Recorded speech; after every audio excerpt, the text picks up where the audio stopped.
Well, in 2013, and I was very involved at the State Department at the time when Assad used chemical weapons then, we did make a decision to use force. We went to Congress and asked for their authorization to use force against Assad, and they did not give us that authorization.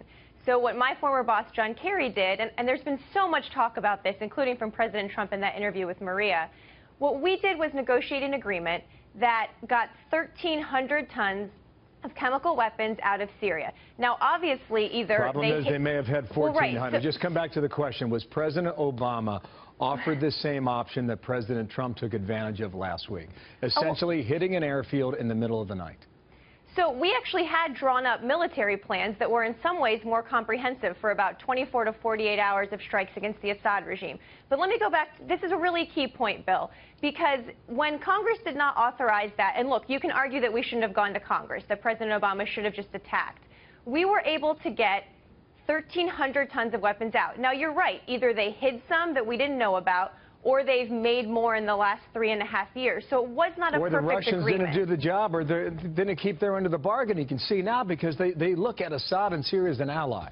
Now, here's the headline, Wall Street Journal. Syria attack exposes failed deal to rid regime of chemical weapons. And some people are calling it one of the worst-kept secrets in global diplomacy. And then John Kerry said this on camera on the 5th of January, 2 months ago.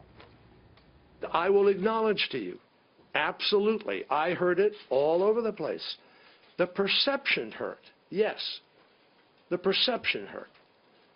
But the perception came about despite the fact that we actually got a far better result of getting all of the weapons of mass destruction out of Syria without dropping a bomb. In hindsight, we look at that and we hear President Obama talk about the deal and Susan Rice as well. And I don't know if they were duped.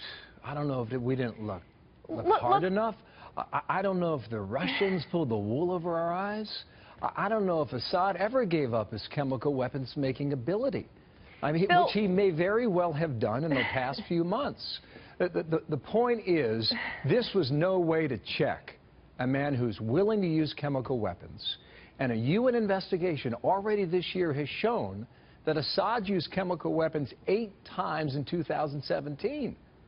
I mean, that is one hell of a track record when you're trying to stop someone from killing women, babies along the way. I agree, Bill, and let me just get back to the main point here. Obviously, the Assad regime either hid weapons we didn't know about or has made more in the last 3.5 years. Was it a perfect agreement? No. But I really think we cannot say that getting 1,300 tons, that's 10 times the amount of chemical weapons that the CIA thought Saddam Hussein had, that we went to war over. How do we know that's even true now, based on the results of the past week? Because we took those weapons off. The U.S. military actually helped get them and destroy them. So yes, was it a perfect agreement? No. But I really don't think we should say that today, if we had let them keep those 1,300 tons of weapons, either Assad would still have those, which is a lot more than he has now, or they would be in the hands of ISIS, who now controls a lot of territory where those were being stored.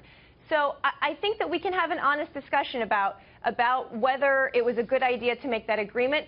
My argument would be, look, we didn't get congressional authorization. We wanted to strike and we couldn't.